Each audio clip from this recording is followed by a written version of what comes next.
today we are going to look at the priority queue abstract data type. I'm going to motivate it with a scheduling example. Then we are going to look at what the data type is. We are going to see how to implement a priority queue with a sequence. Then the key thing today we are going to do is to introduce the concept of a binary heap, and we are going to see how to do procedures for insertion in a heap and a procedure called heapify, which we will be using in the subsequent classes to see how to delete the minimum element in a binary heap and for other operations on heaps.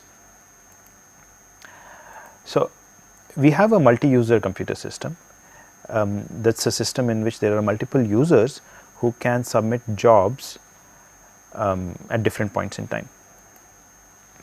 We assume that when a job arrives, the user we know in advance how much time the job is going to take on the particular system that we have. Further, we are going to assume that the jobs can get preempted, that is that the job is running, it can be stopped, some other job can be scheduled on the processor, and then later this job which was stopped can be resumed. One policy which minimizes the average waiting time of a job is what is called the SRPT, the SRPT rule. It stands for shortest remaining processing time. What this policy says is that the processor schedules the job which is the smallest at any point in time, which has the smallest remaining processing time at any point in time. So, to begin with, this processor has a bunch of jobs, it will take the smallest job from amongst that bunch and schedule it. Maybe this job finishes, then it picks up the next smallest job in this collection it has and schedules that one. But suppose we have a job which is running, and then midway some other job comes in which has a processing time which is smaller than the remaining processing time of this job, the one that is currently running. If such is the case, then we are going to interrupt the currently running job and schedule this new job that came in. So, this is the setting in which interruption happens, in which preemption happens. So, this is just a motivation. We are not going to be looking at this SRPT rule any more carefully than this, but if you were to implement this kind of a policy, what kind of a data structure would you need? That is what we are going to look at. So, first we somehow need to maintain the remaining processing time of the unfinished jobs, the jobs that have not been completely finished. They are still with us, they still need to be scheduled for some period of time. We need to maintain that collection. Amongst these set of jobs, we need to find out the one which has the shortest remaining processing time, because we need that so that we can schedule the job according to the rule that we are following. When a job finishes, we would like to remove it from this collection, and when a new job arrives, we would like to add it to this collection. So, these are the kind of operations that we need to do on our data structure to be able to implement the SRPT policy. So, one data type which will let us do all of this is what is called the priority queue. So, it is a data type to maintain a set of elements, each of which has an associated priority. The priority queue data type supports the following operations. The first operation is one of inserting an element. So, X is an element, we are going to insert it into our collection S, so that the new collection is now going to be S union X. Of course, this element has a certain priority, right. So, when we are inserting the element, we will also have to take care of the priority of that element. The minimum operation returns the element of S with the smallest priority, right. So, priority perhaps is not the best word here, because when you say each element has a priority, you would like to say that you would like to get the element with the largest priority. So, it is a bit of a misnomer here, but that is what we will work with. So, in the example, in the scheduling example, it made sense to remove the one with the minimum processing time remaining. So, we will continue with the minimum, the priority really is a misnomer here. and then we have the delete min operation. The delete min operation returns the element with the minimum priority and also removes it from the collection. So, the way minimum and delete min differ is that while minimum only returns the minimum element, it does not delete it from the collection, delete min also deletes it from the collection. So, these are the three basic operations that a priority queue is supposed to support. Of course, there could be many other operations, like for all other container classes that we have seen so far. We have seen methods like is empty, is size, and so on, or size is empty, and so on.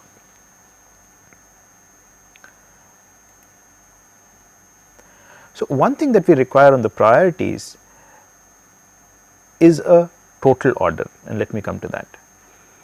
So, recall a priority queue ranks its elements by priority. Every element has a priority. Priorities need not necessarily be unique, but they are totally ordered. That is, given two priorities, I can compare them. I can decide whether one is smaller than the other or larger than the other, or they are both equal.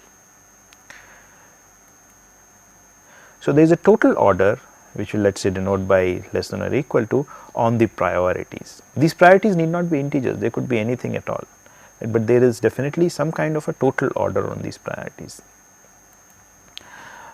So, in particular, this relation less than or equal to is reflexive, that is, priority k is less than or equal to k. It is antisymmetric, which means that if k1 is less than k2 and k2 is less than k1, then k1 is also less than or equal to k2, then k1 is equal to k2. This is a error here, then k1 and k2 should really be the same. And it is transitive. If k1 is less than k2 and k2 is less than k3, then k1 is less than k3.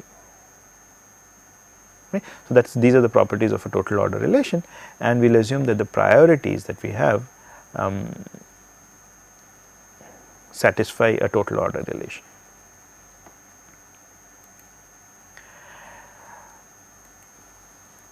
So, the most general and reusable form of a priority queue uses comparator objects. So, what do I mean by this?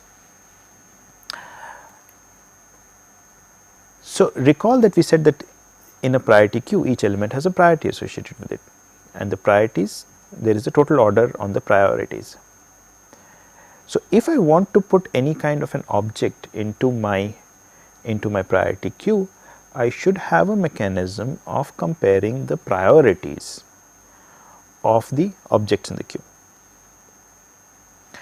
So, we can have such a comparator object which will help us do this comparison.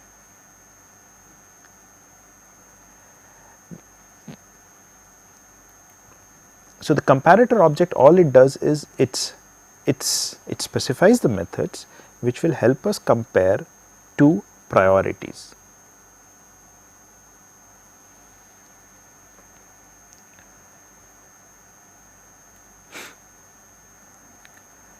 So, in this manner we can ensure that our priority queue, that we would have one implementation of a priority queue and we can use the same implementation to store any kind of objects, because we would also specify this comparator object which would help us compare the priorities of any two objects that we desire to put into the collection.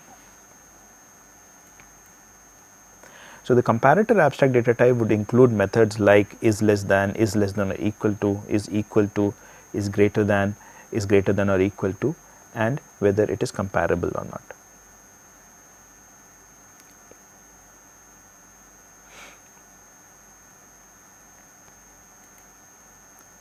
So, let us first look at an implementation of a priority queue using an unsorted sequence. So, recall the items that we are trying to insert into a sequence are pairs of priority and element. We can implement the insert by using, let us just say insert last. So, the insert operation of the priority queue, to do this we will just insert the element, the item at the very end of our sequence. Right. So, in this case 6 was the element that was to be inserted. Let us say we went and put it at the very end, this takes only a constant amount of time. But if we do such a thing, if we always insert at the end irrespective of the value of the priority, then our sequence is not ordered anymore. And since it is not ordered, according to the priorities, we are going to have problems when we are trying to find the minimum or when we are trying to delete the minimum element, the element with the minimum priority from this collection. In that case, we will have to look at all the elements of this sequence. So, for instance, if I have to find the minimum, then I would have to start from right from here and traverse this sequence till I reach the element with the minimum priority, which is, let us say, a 1 here. That is to find the minimum. Similarly, for delete min, because I will have to get to here, I will have to remove the element, and then I would have to find out the new minimum element. So, the worst case time complexity of minimum and delete min therefore becomes order n. So, that is not very good, right? Although insertion takes constant time, we are saying that both for minimum and for delete min we are going to take order n time.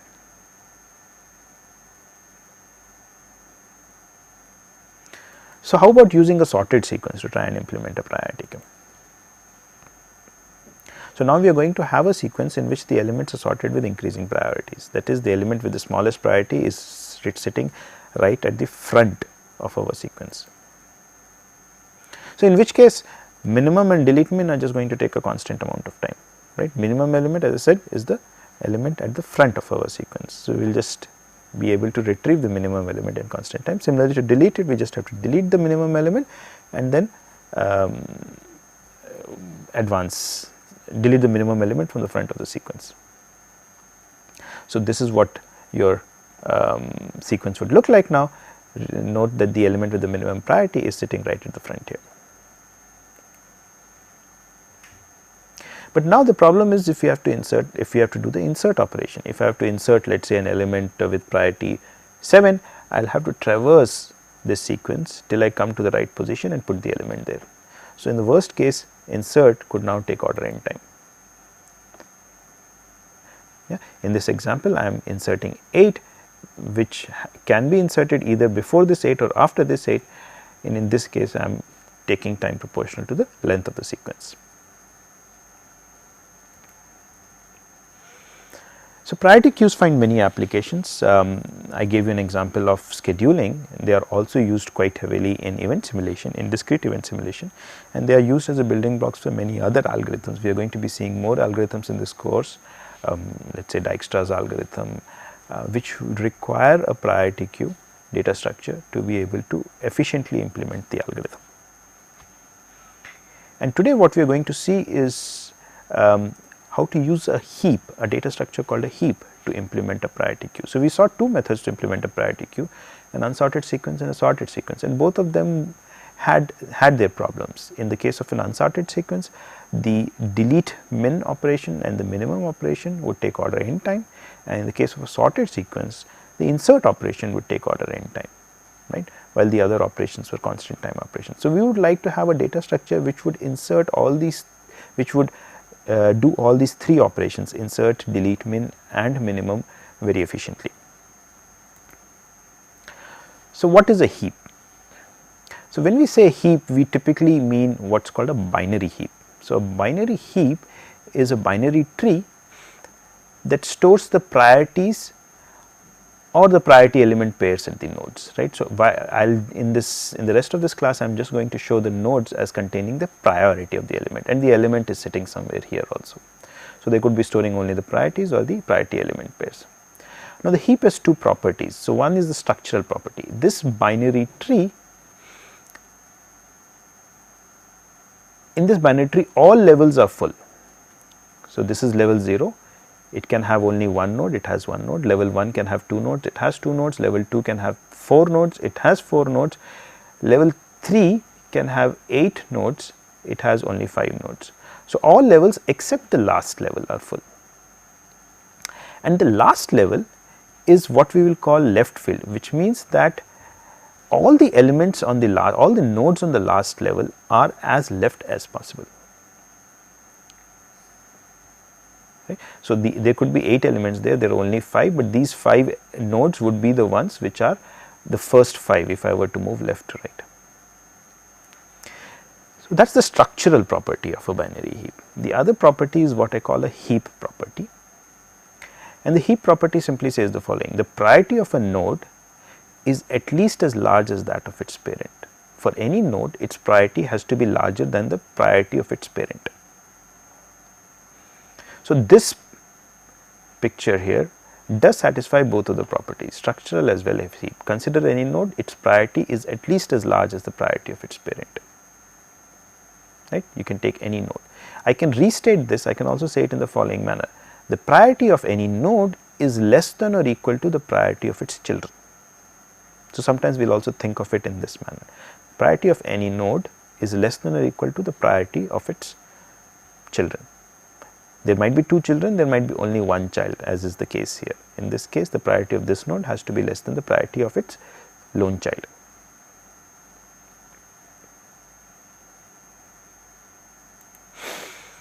So, let us look at examples which are not heap. So, this is not a heap, because if you look at this node, we require that it have a priority which is larger than the priority of its parent, at least as large as the priority of its parent, but its priority is 18, its parent's priority is 19.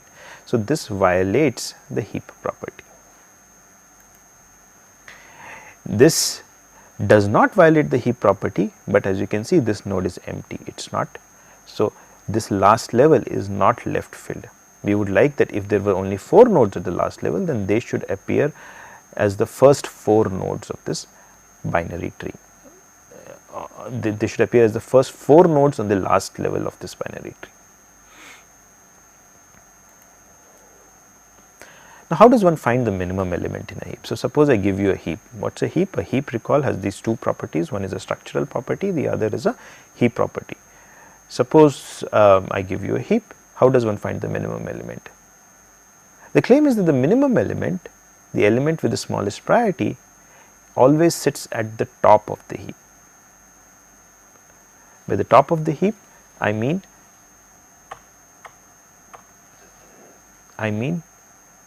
the node here at the root. And as you can see, such is the case in this picture. The element with the minimum priority is this element 11, and it is sitting at the top of the heap. Why is this the case? Why can't the minimum element not be somewhere else? Well, it is, if it is not at the root of the heap or at the top of the heap, it would be somewhere in the middle, somewhere inside the heap. But then it has a parent, and the heap property says that the priority of the parent is at least as large as the priority of that particular node. So, then the parent would have a larger priority. The priority of the parent is, let me correct myself. The heap property says that the priority of the parent is no larger than the priority of the node. Now, if such is the case, then the parent would have an even smaller priority, and so the element that I was talking of was not the one with the smallest priority. So, just to recap what I said, if the element with the smallest priority was sitting elsewhere in the heap, then it would have a parent with smaller priority, and this would violate the heap property. So, this larger should really lead smaller, it would have a parent with smaller priority, and that would violate the heap property.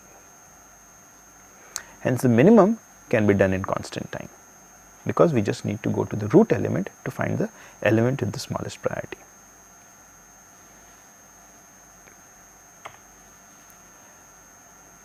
What is the height of a heap? So, suppose I give you a heap on n nodes, what is its height going to be? So, recall our discussion on binary trees. If you have a complete binary tree of height h, then it has exactly 2 to the h plus 1 minus 1 nodes. If we have a heap of n nodes with height h, note that since the height of the heap is h, it has more nodes than a complete binary tree of height h minus 1. A complete binary tree of height h minus 1 has so many nodes in it. So, the number of nodes in the heap is larger than the number of nodes in a complete binary tree of height h minus 1.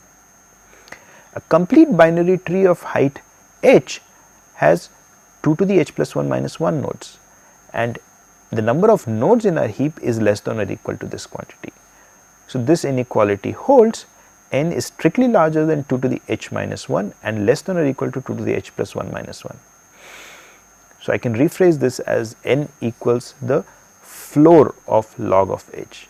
This notation here really means that log of h, which need not be an integer, we are just rounding it down to the nearest integer.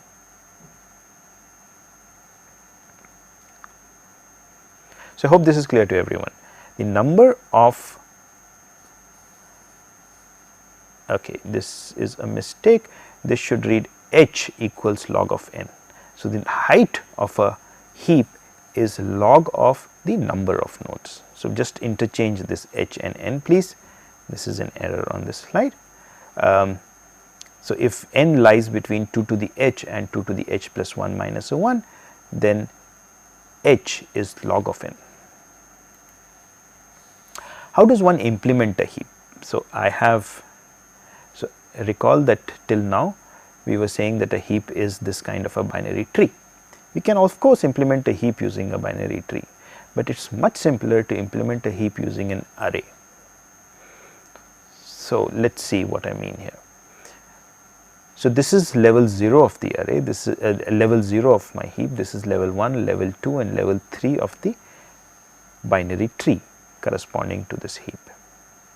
So, I am going to put these nodes of the binary tree into an array with the root node sitting at the first location in the array. My array is going to be indexed starting from location 1.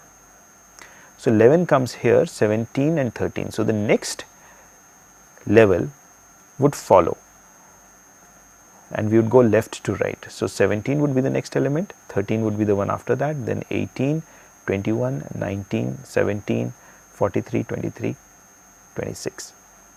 So, this is level 0 of the binary tree, this is level 1 of the binary tree, this is level 2, this level, and this is level 3 of the binary tree. What is the advantage of putting the nodes of a heap into an array like this?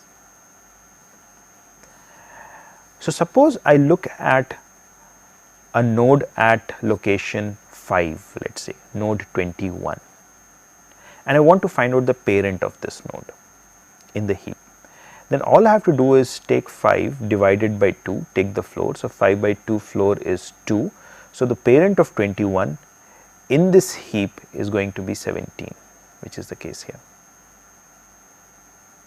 You can do it for any other node. Let us take node 26. 26 is at location 10, 10 by 2 is 5, whose floor is also 5. So, the parent of 26 is at location 5 and is 21. So, you can quickly determine the parent of any node if you know the location of the node. So, parent is just at location I by 2 if the node is at location I. Conversely, if a node is at location I and I want to figure out its 2 children, then the 2 children, the left child would be at location 2i and the right child would be at location 2i plus 1. Right? You can work out this math, it is very easy. I will just show it with an example here. So, if I look at node 13, it is at location 3, its 2 children then should be at location 6 and 7. 2 children are 19 and 17 and they are at location 6 and 7. Right. So, given the location of any particular node, I can just quickly figure out what is the parent, what is the location of the parent, what are the location of the 2 children of that node. And those are the only things that I really need to do in a heap.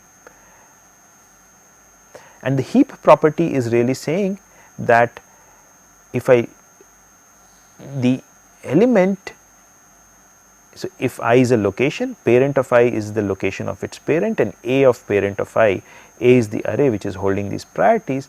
So, it is the priority of the parent of I. So, the priority of a parent is less than or equal to the priority of the node itself. That is what the heap property is. So, essentially we implicitly are maintaining the tree links. The parent child relationships are getting implicitly maintained. The children of a node I are at locations 2i and 2i plus 1. And this is very useful, right. In binary, multiplying by 2 is just corresponds to a left shift, and multiplying by 2 and adding 1 is equally simple. So, one can quickly figure out the children of a node or also the parent of a node by just doing one left or right shift and an increment operation. So, this makes the operations really fast when you are trying to access the parent or the children of a particular node. Let us now see how one would insert an element into the heap. Till now the only operation we have seen is to find the minimum element in a heap, and that we said can be done in constant time because the minimum element in a heap always sits at the root of the heap.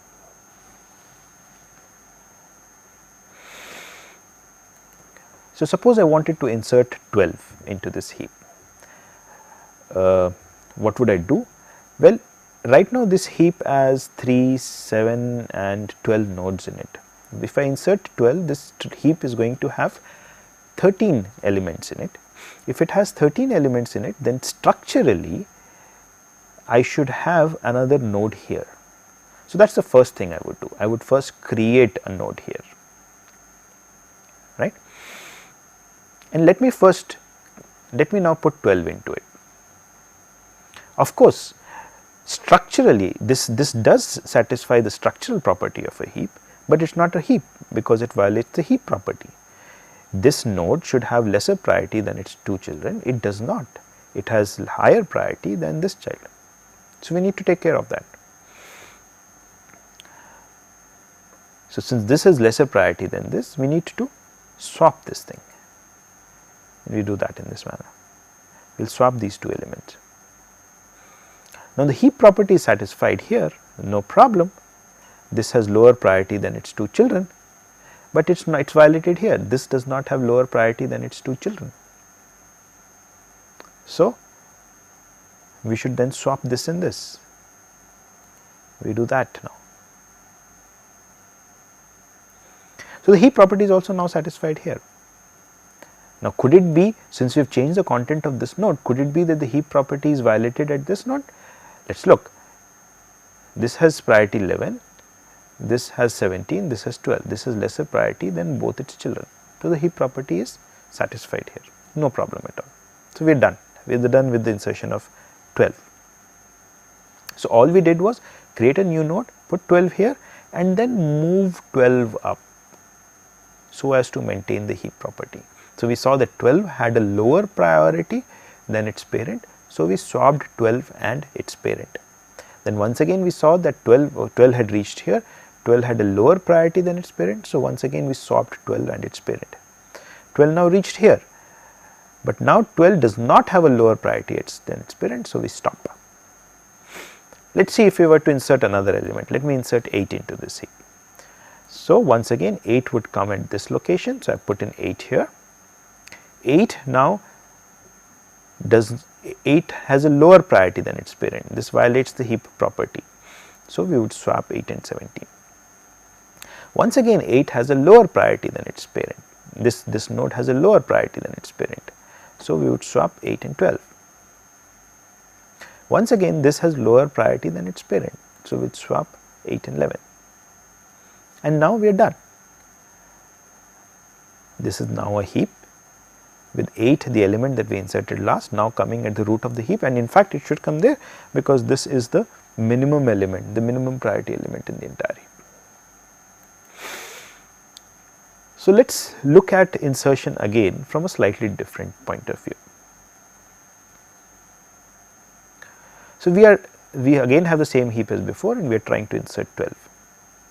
So, first we enlarge the heap, which means that we create the new node where 12, where we create a new node because we know that the new heap now has 13 elements in it, and so this is what its structure should be like. Now, we consider the path from the root to the inserted node, which is this light colored path. So, this was the inserted node and we just march up, we just go from this node to its parent, to its parent and to its parent. So, this is the path from the root to the inserted node, and on this path we find the topmost element with priority higher than the priority of the inserted element. So, what are the nodes on this path, these are these 3 nodes, they have priorities 19, 13 and 11. The topmost element on this path with higher priority, the element we are inserting is priority 12. The topmost element, so this is the topmost element, but it has priority lesser than 12. This is the next highest element, but this has priority and this has priority more than 12. So, this is the topmost element of the path with higher priority than that of the inserted element. So, this is the element. So, what are we going to do now? We are going to insert 12 at this location, but where would 13 go? 13 would get pushed down, and where would 19 go? 19 would get pushed down like this. So, this is exactly the same procedure as before. If you look at the slide that we got earlier, the elements were at the same location, except there we started with 12 here and we bubbled it up. Now, I am saying that I am going to directly figure out where 12 is going to come and I am going to move elements down.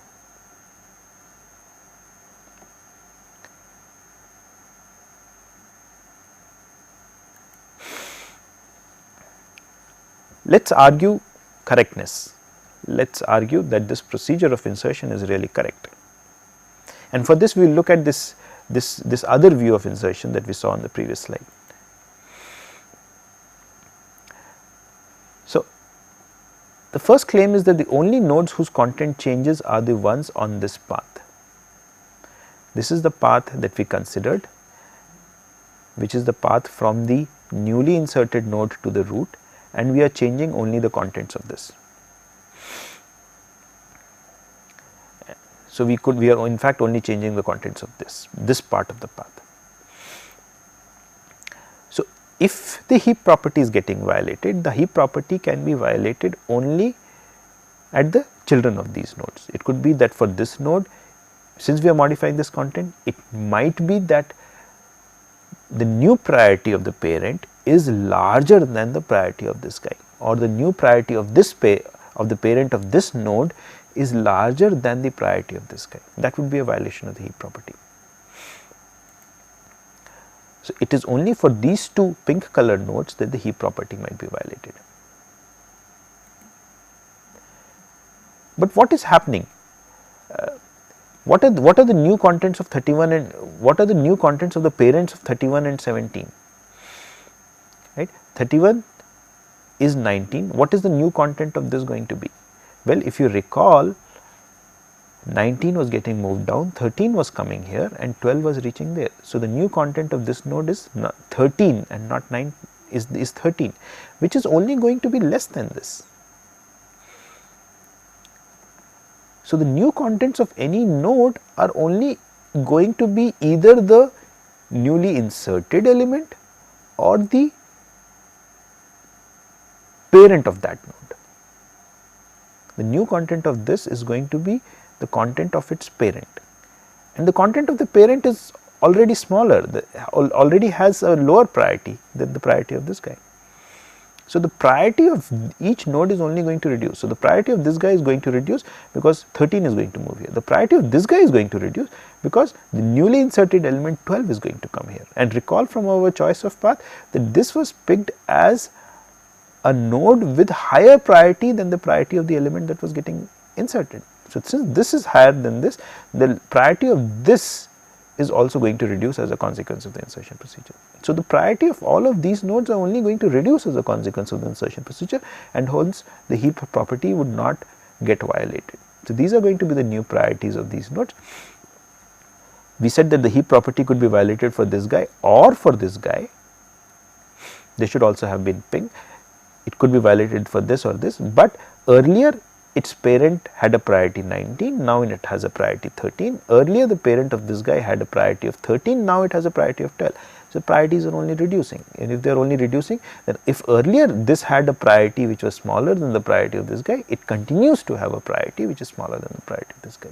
If earlier this had a priority which is smaller than that of this guy, it continues to have a priority which is smaller than the priority of this guy. So, the heap property is not violated at all, and so insertion, so what we get after insertion is still a heap.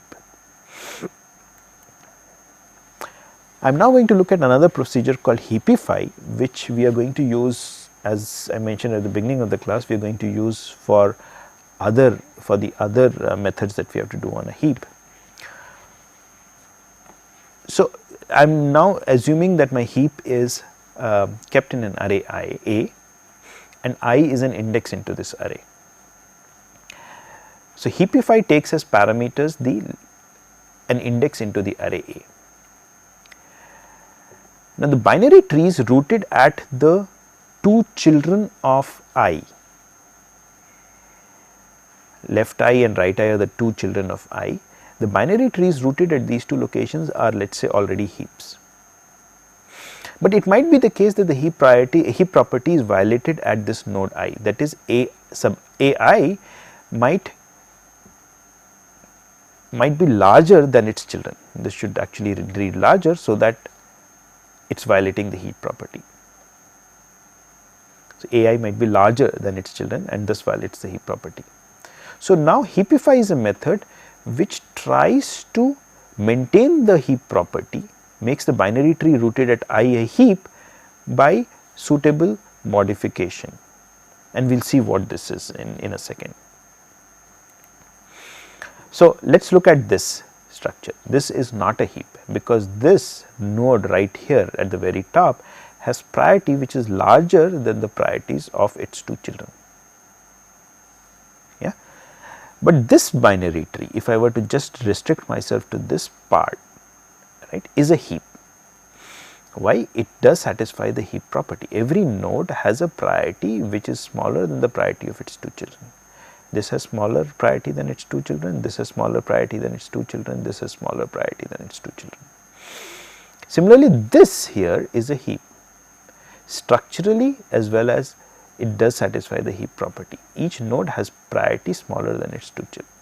So, these two are already heaps, but this entire thing is not a heap because the heap property is getting violated at this node. This does not have priority smaller than the priority of its two children, and somehow we want to make this entire thing a heap. So, we can invoke the heapify procedure. So, the heap property is violated at node with index 1, which is this node, but the subtree is rooted at 2, 2 is this and 3 is this. So, the subtree is rooted at 2, which is this, and this are heaps. So, we would invoke the heapify procedure with 1 because we want to make this a heap, we want to make this entire thing a heap. So, we would invoke heapify with 1. Right. So, for heapify, remember, we require that whichever node heapify is invoked on, the two children of this, the subtree is rooted at the two children of that node are already heaps. That is a very crucial part for heapify. Only then would heapify work. So, if heapify is invoked at 1, it can be invoked at 1 only because the subtree is rooted at the two children of node 1, this and this, the subtrees rooted here are already heaps. So, let us see how heapify works. Heapify is going to look at the two children of this node where the heap property is currently violated. It would look at the two children which are these 10 and 11, and it would take the smaller of these two children and swap it with 17. So, the smaller is 10, it would swap 10 with 17. So, now the heap property the heap property is valid at this node. This has priority less than the priority of its two children, but the heap property is not is violated at this node now, because this does not have priority smaller than the priority of these two children. So, once again we are going to do the same thing. We are going to look at the two children, take the smaller one amongst them, which is 16, and swap it with this. So, the heap property is now valid at this node, but is the heap property valid at this node, because we also change the content of this node? It is, because now when I look at the two children of this, they are 23 and 43, both of which have priority higher than 17, and so the heap property is valid here. And so, now this entire thing is a heap. This is a heap because the heap property is now valid at every node in this tree. We have, recall, changed only the contents of these nodes. So, that is a heapify procedure. So, once again to recap, heapify can be done, the heapify procedure can be invoked at a node I only if the two children of this node or the subtrees rooted at the two children of this node are already heaps. So, once again we will present a second view of heapify which will help us prove the correctness of heapify very easily. So, heapify essentially is tracing a path down the tree. In our previous example, this path was this blue colored nodes. These were the nodes whose contents we modified. If I look at the last node on the path, suppose I call it node j, then the left and the right child of j have priority which was larger than the priority of node I. I is this node, I in our example is 1. So, 43 and 23 are both larger than 17. And another property is that all elements on this path have lower priority than their siblings, right. So, what are the siblings? Sibling of 16 is 21, sibling of 10 is 11, 17 does not really have a sibling. So, 10 is less than 11, 16 is less than 21. And why is this true? Why is it the case that the priorities on this path are less than for all nodes on this path have priorities less than the priority of the sibling? That is because of our choice of the path.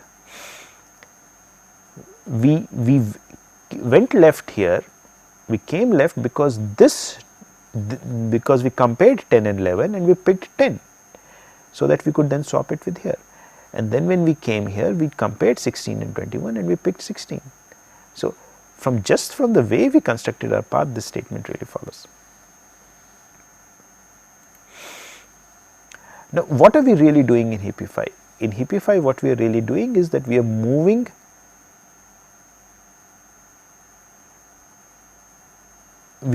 these elements up. Let me show you how. If you look at, so I am just showing it in one step now, but what we saw earlier was a sequence of steps. So, this was the net result, the 10 moved up, 16 moved up, and this 17 really came at location j, it came at this location, right. This was the net result of our heapify step. So, now once again the same thing is happening, right. 16 was here, it was less than its sibling and it moved up here. So, now 16 is less than 21. Similarly, 10 was less than 11, 10 was less than its sibling, 10 moved up here. So, now it has priority less than its child. And 17 which was here, which was at the root came here, but because of this property that the last node on the path has both of its children have priorities which are larger than ai. So, 17 is going to have lower priority than both of these. So, while the contents of these three nodes have changed, the heap property is satisfied at all of these three nodes. This is going to have lesser priority than its two children because of this property we mentioned here. This is going to have lesser priority than its two children because this priority, that this 16 which was here, which was earlier a sibling of 21, had a lesser priority than 21 and now it has become a parent. And similarly for 10 will have a lesser priority than this guy because this was the smaller priority node amongst the two siblings 10 and 11. So, this essentially establishes the correctness of the heapify procedure. What you get as a result of heapify is still a heap. So, heapify is really a mechanism to rebuild a heap. So, if due to our operations the heap property is violated at a particular node, then we can heapify at that particular node. So, assuming of course that the two subtrees the two child subtrees which are rooted at that node have the heap property, then we can do heapify on that node and get a larger heap. So, let us do a quick runtime analysis of the various procedures we have seen today. So, recall that a heap of n nodes has height order log n. When we are inserting an element, the insertion procedure was that we would create a new node and then we would move the element up the heap. In the worst case, the element might move all the way up to the top. If it moves all the way up to the top, then we require time proportional to the height of the heap. But an n node heap has height at most log n. So, we require at most order log n steps to do an insertion.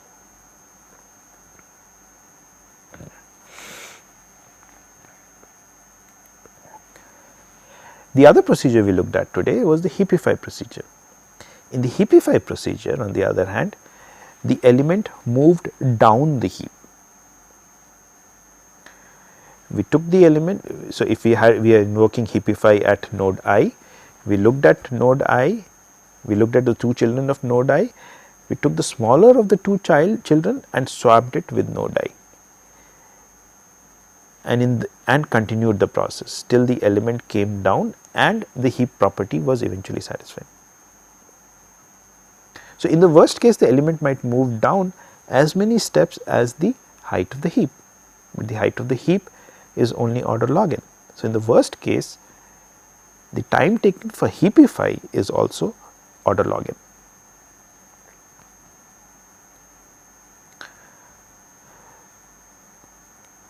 So, the two operations that we looked today, insert and heapify, both require only order log n time. We also looked at the operation of minimum, which was just find the minimum element in the heap without removing it. So, just to find the minimum element, we could do it in constant time, because all we had to do was to go to the root element of the heap and return the value of that, return the element stored at the root. So, minimum takes constant time and insertion takes order log n time. Heapify also takes order log n time, and we are going to, in the next class, use heapify to remove the minimum element from the heap, and we will be able to do that in order log n time too. So, with that we end today's discussion. In the next class we are going to see how to use heapify to remove the minimum element, the delete min operation. We are also going to see how to create a heap quickly in order n time, and we are going to see how heaps can be used to do sorting efficiently. Thank you.